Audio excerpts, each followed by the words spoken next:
at you sucker. The Jamaican dude, Usain Bolt, he won the 100 meter, but I felt like, you know what I'm saying, you put some cops behind this and it'd be a whole different race. Okay, I like that. That's a funny idea.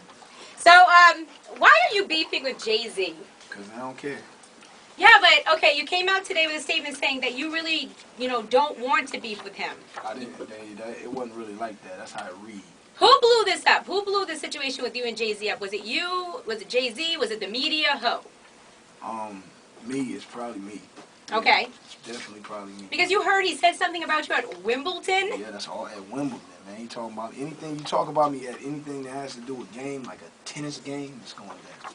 Really? Even at a tennis game? Yeah. Because he probably at the tennis game with his open-toe sandals on, his little Lacoste linen suit. And I don't know, man.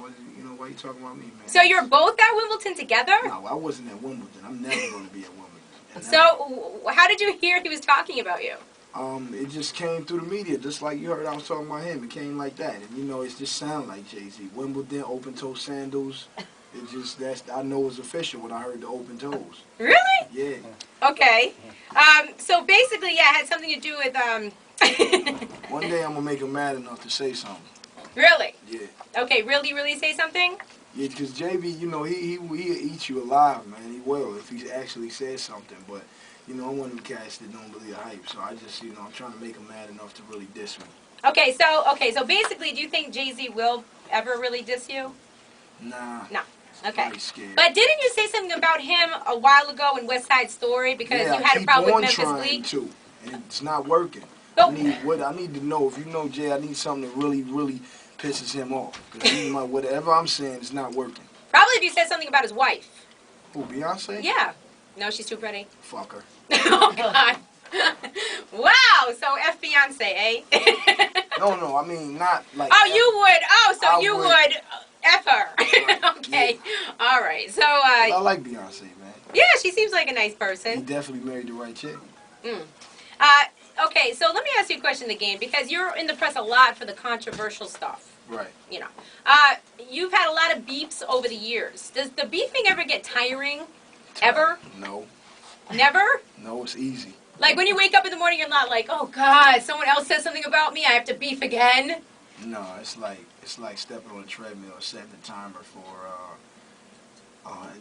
7 miles if you Usain Bolt. Mm. Yeah. So it's nothing to you. It's nothing to me. So let's go over some beefs you've had in the past. Won them all. Joe Budden. Killed him. Because of 50. Killed him. Okay. Yuck Mouth. Because of 50. Killed him. Suge Knight. Because of your beef with Yuck Mouth. Killed him. Memphis Bleak. Because you both had the same name for your record labels. Get Low Records. And that's when you came out with the verse about Jay-Z. Killed him, and that's what made Jay-Z mad. Okay. The G-Unit beef goes on and on and on. Finally killed him. Okay. Let me ask you a question about G-Unit. They were in here a couple weeks ago, and basically... what are they doing here? They're always here, because they live up the street. Oh, right. So, Lloyd Banks... I've been there. I'm sorry? I've been there to that house. Yeah, it's nice over there. Yeah, it's okay. Cool. It's very peaceful. Yeah, it ain't all that, though. Yeah, it's all right, yeah.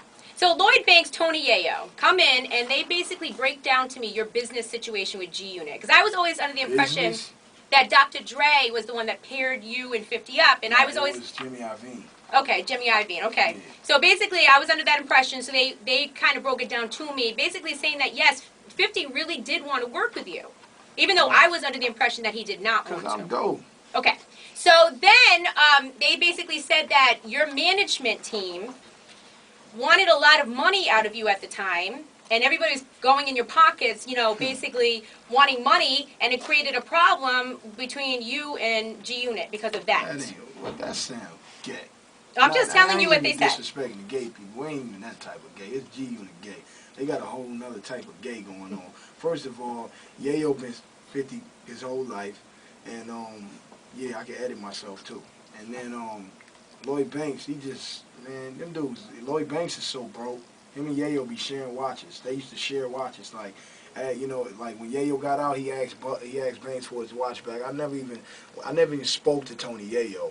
And Lloyd Banks, I only talked to him when we passed in the halls and the hotels. The only one I was cool with was Buck and 50, but 50 stole. He downloaded my whole swag. I used to catch 50 looking at me how I dress and how I wear my hair. I used to catch him on like 90% download my swag every time like we was together in the same room, man. All them dudes is cornballs, man. 50 he got a nice, he got a dope business mind, man. But as a regular dude, which street smart, he's a dummy. They're all dummies, and collectively they managed to sell 96,000 records, man. Me and Boom Boom could put a record out today. Yeah. Promote it today. Put it out tomorrow. Yeah. Sell more than that, man. G Unit is dead. History gone. If you playing G Unit, die with him. Now, did you feel that, though, when you actually started your beef with G-Unit and a member of your entourage was shot because of the beef, did you feel like it was going too far? It wasn't because of the beef. It's because he ain't run with us. We went right, he went left. He got shot in the leg, and he was too close to the damn door. I told him, man, he walked up to the door. I said, like, man, this is New York. It's a little bit different than Cali. Don't go all the way up to the door. It's police, little mountain rangers right there, man. The mountain ranger pulled out his coat with like a 25 and started shooting at the ground. One skidded up, hit my man in the leg, but he wasn't fast enough. The rest of us ain't get hit. We was fast, and bullets was hot, and they was coming, and we was gone. So the person that, is he here today? No, he ain't here today. Oh, okay. He's still trying to catch up. Because you have like 20 people from your entourage here. Okay, so was it G-Unit that shot a member of your entourage? It wasn't G-Unit. It was the police, man. The police 50 be keeping with him. G-Unit ran out the back door when they heard I was outside. Wow. So you're thinking, or you're saying that they're scared of you and your entourage? They've been scared of me. Okay. All right. Does the beef ever get too hot and heavy when a member of your entourage allegedly shot up Tony Yayo's house? I don't know about that. Does it become too much? Does it get scary? Nah. I mean, I know you're from Compton and everything. Yeah. I get that. Trying to discount it? Yeah. But basically, I'm saying, does it ever get to where you're scared that your life will end over it? Nah, my life going to end one day. And, y'all can pick the day for me. Who cares? Okay. So now back to Jay-Z. What are we going to do from here? We going to continue promoting this album and get it in stores. I'll wait for Jay-Z to say something if he ever does. If not, it's all good. I respect Jay-Z and his music. I respect the music side of Jay-Z, a legend, probably the best rapper alive. I'll give him that. But one day when he decides to step into the underworld, you know what I'm saying, and come at me like a true OG should, you know what I'm saying, or would, then, we can go from there. We can do it on the underground. We can underground box, the hip-hop beef, and it don't never got to be personal. Nice lyrical fight would be good. That's what I'm saying. It don't never got to be personal, fight, or shots thrown, or nothing like that. Not that that's what he do. I know he, far from that, but, I mean, we could have a lyrical war, go, a couple songs in on each other and see, what the people say. But, I'm young and dumb, you know what I'm saying? It's going to be hard. Okay. So let me ask you about this album, LAX, almost in stores next Tuesday. Dr. Dre did not help you with this album. Nah.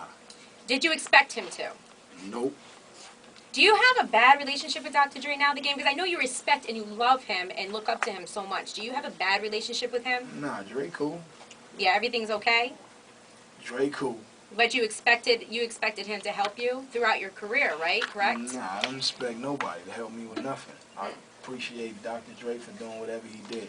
You also, on the song My Life, you had a verse that I found, and I'm not even sure if you left it in the song, about Eminem, saying, all the pictures of me and M, I burned them. Right. So there ain't no proof I walked through 8 Mile, and so since it ain't no proof, I'll never walk through 8 Mile. Yeah, but I changed the words because people start misconstruing what I was saying and start trying to, make a beef between me and him. And then, I didn't want him to do that, so I just changed it immediately so he wouldn't feel no certain way because, I know how it is to lose a friend because I lost my best friend.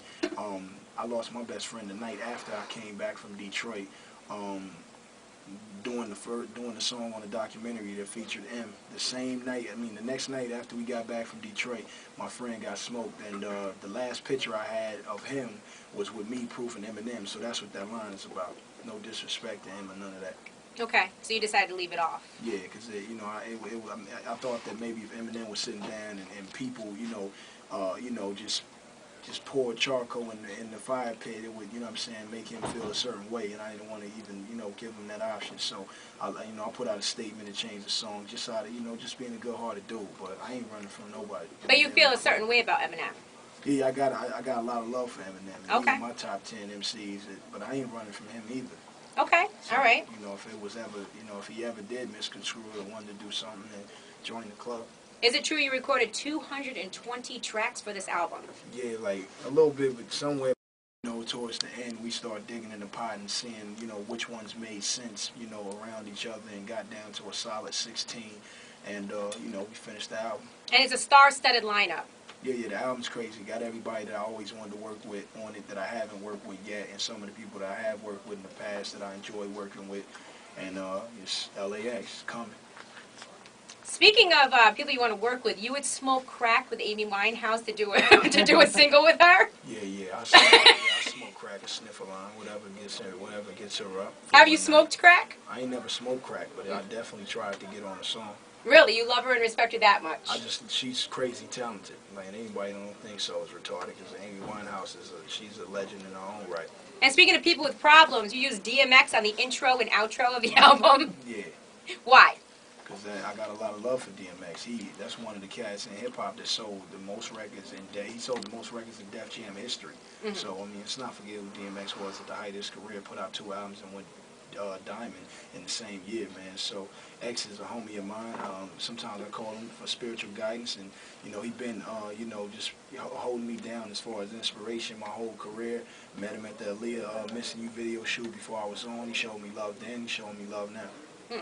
So talk to me about Young Buck on the remix for Game's Pain and the cameo in the new My Life video. Yeah, but like I said, Buck is the homie. Me and Buck always been tight. Anytime I said that we wasn't, was just to save face, because he was still signed to G and didn't want to mess up his situation. But I've been talking to Buck the whole time. I was not a member of G Unit, and that's the homie. So we didn't always had a line on each other and always kept it straight up, because that's what real. And a mixtape is coming out with you and Young Buck? The mixtape's coming out with me and whoever want to do a mixtape. I got time for that, and that's what I do. Like I said, man, the underworld, it's a cold place. Did you contact him right away when he left G-Unit, or was actually dismissed from G-Unit? Nah, Buck hit me, and you know what I'm saying, I gave him some time to breathe, and then he hit me, and we chopped it up, and then he came to Cali, we kicked it for a minute, and figured out, you know, what should be his next best move, and, you know, we came up with a plan for him, and he started executing it. And basically, when Tony Yayo and Lloyd Banks were here, they threatened that if you and Young Buck do come out with a mixtape together, they will be exposing a lot of things about the both of you. Why do it take for us to do this? They threaten, they that scared of me and Buck, man. Just put it out, man. Everybody know that Lloyd Banks is a pussy. Everybody know that Lloyd Banks is that Tony Yayo is a fucking faggot. Niggas ain't gonna do nothing. When I see them, they go the other way. They using 50 bodyguards. But I'ma just wait till the bodyguard shit run out. I'ma catch the niggas when I get a Lifetime Achievement Award. When I'm like 60 at the Vibe Awards, the niggas in attendance with their canes. I'ma have my grandsons go right at them niggas. Shots fired in the parking lot in 2058. Really? Yeah. That's the date. 2058. Don't invite me to no awards, man. Let me catch them cats old. I'm telling you, I'm breaking canes on them niggas. It's a I'll catch them one day. So even being out here, you don't worry about them ever approaching you? Nah, this ain't where they from. They just as strangers to Connecticut as I am. They suckers, man. Okay. They don't have no home. Let me ask you about your film career, Belly 2. What made you make Belly 2, Game? Man, I did that movie right after the documentary. Me, my homie Baron Davis, and my manager Jimmy Hinchman put up the bread for that. Like, it was a little $1 million budget. We all put up like $330 a piece, and we went in on it, and we sold it to Lionsgate, and it was called Millionaires Boys Club, NBC, and they changed it to Belly 2, I guess, to sell it or whatever. But it's working because it's sold out all online. Yeah, it's on DVD now. Yeah, and it's selling like a motherfucker. It's like a good hood tale. It's like, you know, I'm about it, one of them good hood movies, State Property, so pick it up, Belly 2. And Street Kings is on DVD as well right now. Street Kings is on DVD, another blockbuster coming out next summer, and another big movie with a different role, you know, something other than the street cat. But, you know, I'm just elevating my mind every which way I can, stacking my bread.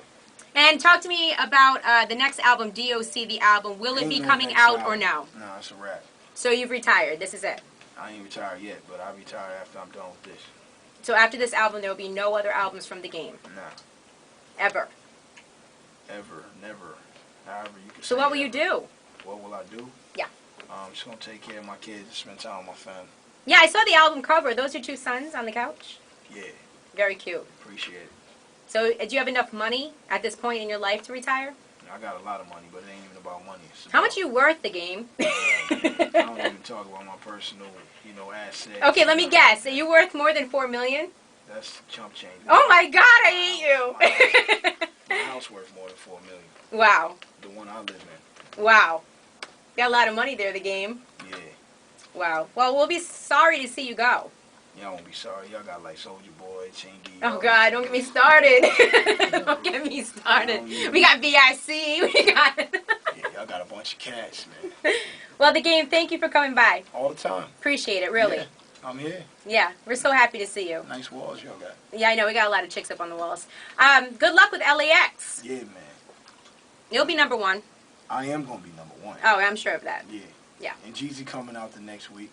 Love Jeezy. I talked to him last week about the recession. Yeah, he coming out September 2nd. So cop that, man. This year is a good year in hip hop, man. Aside the Terminate on what's the Terminate on Sight. yeah. Besides that album, Did you listen to that CD? I would not ever listen to it, but people that have listened to it have already spoken. Album's trash. Ain't gonna touch gold, and that's just a shame for somebody that sold 10 million records at one time in their career. Just trash. Yeah, this is trash. What's the day?